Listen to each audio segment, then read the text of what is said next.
गट की बात करते हैं ना, तो एक कॉमन चीज मैंने देखी है, and that happens usually when we are going through a heart break, hmm. Right? कि जैसे ही आपका ब्रेकअप हुआ ना, आपको कुछ खाने का मन नहीं करता, आपको कुछ काम करने का मन नहीं करता। हम्म। ब्रेन कैसे काम करता है ब्रेकअप के टाइम पे? देखो अगेन, जब हम ब्रेकअप होता है, हार्ट ब्रेक होता है, तो हमारा स्ट्रेस हार्मोन वाले सिस्टम एक्टिवेट होते हैं। तो हमारे जो ब्रेन के सिस्टम, इमोशनल पेन और फिजिकल पेन हमें फील कराने ना ऑलमोस्ट सेम है, साथ साथ है।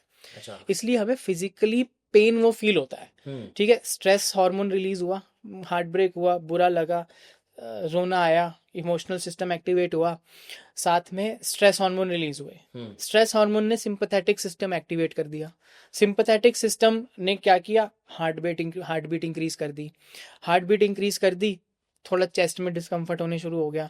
उसने अगेन जो हम डिस्कस कर रहे थे, पेट को पतला कर दिया, तो पेट में दर्द होना शुरू कर दिया, फिजिकल पेन फील होने लग गया, डीमोटिवेशन हो गई, सारा का सारा फिजिकल पेन फील होना शुरू कर दिया। इसलिए इमोशनल पेन और फिजिकल पेन हमारा साथ में लिंक हो गया because of this stress hormone system, जिसको हम कभी कभी हाइपोथैलेमिक पिट्यूटरी एड्रीनल एक्सेस बोलते हैं। हम्म। जो एक्सेस हमारा एक्टिवेट हो गया, which is giving us that false feeling of physical pain. Hmm. एक एक बीमारी होती है नितिन, टाकुसुबो कार्डियोमायोपैथी, अच्छा। जिसको बोलते हैं ब्रोकन हार्ट सिंड्रोम। ठीक है, broken heart syndrome. Broken heart syndrome. So it's a very fascinating disease. Hmm. इसमें क्या होता है, आपका कुछ भी, आप स्ट्रेस में गए, हार्ट ब्रेक हुआ, आपका फिजिकली हार्ट खराब हो जाता है। बैलून, फिजिकली हार्ट फिजिकली खराब। बैलूनिंग कार्डियोमायोपैथी बोलते हैं। हार्ट ऐसे है, एक उसका हिस्सा ऊपर से चौड़ा होता है, हार्ट नीचे से पतला होता है। ठीक है, इसीलिए दिल की शेप ऐसे बनाई हुई है। हाँ हाँ। जो एपाइकल पार्ट है उसका, वो बलून हो जाता है, मोटा हो जाता है, वहाँ की मसल्स वीक होके बैलूनिंग हो जाती है। हार्ट अटैक जैसे सिम्टम आएंगे, सब कुछ फ्रॉम सेम हो, breakup. From breakup.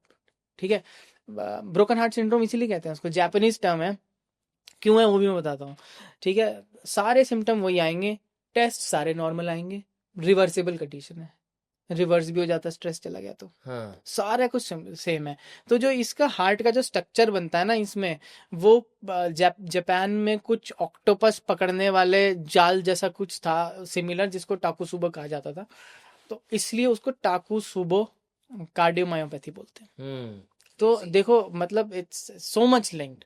It's just not that you are feeling the pain, सच में भी हो रहा है। हम्म। दिल टूट गया, सही में टूटा ना। सही में तो ऐसे नहीं बोलते हाँ, कि दिल टूट ऐसे गया, नहीं बोलते यार, हर चीज का रीजन है। लिटरली है वो। लिटरली है। हाँ। But it is so weird in it is such so a way कि वियर्ड, इट यार, इज सो अमेजिंग, कि इट्स आप सो, किसी इंसान से इतना इमोशनली कनेक्ट हो जाओ कि आपको फिजिकल पेन हो रहा है। होता है यार, है ना। हाँ।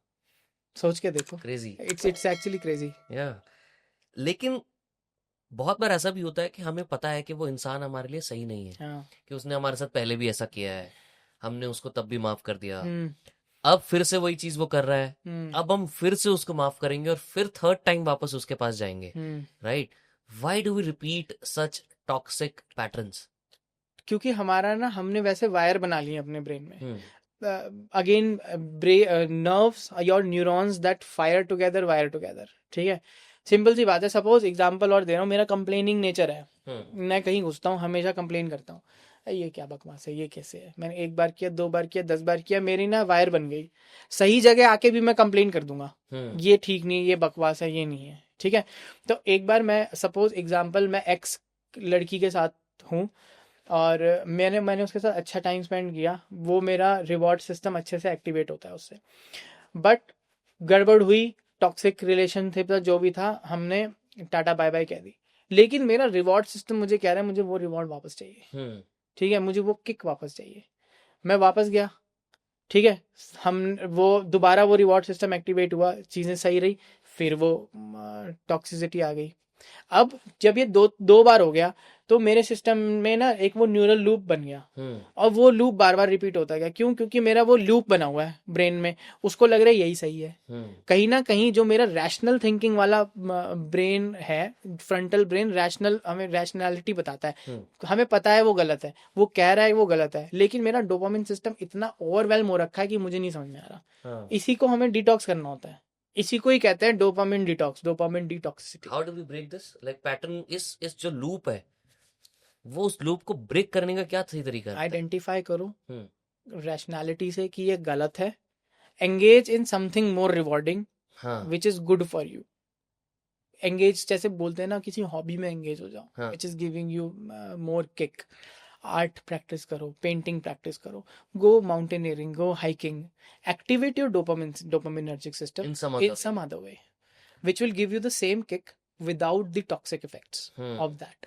इसीलिए बहुत बार देखा जाता है people go with rebound people go with rebound, क्योंकि उनको वही टॉक्सिसिटी दोबारा चाहिए ना, हाँ वही, क्योंकि उन्होंने और कुछ तो किया नहीं अपने डोपामिन सिस्टम को वो करने के लिए, उनको पर चाहिए शरीर को, है ना. तो वो छोटे छोटे से लूप्स जो है उसको दोबारा एक्टिवेट करने के लिए वो रिबाउंड में चले जाते हैं.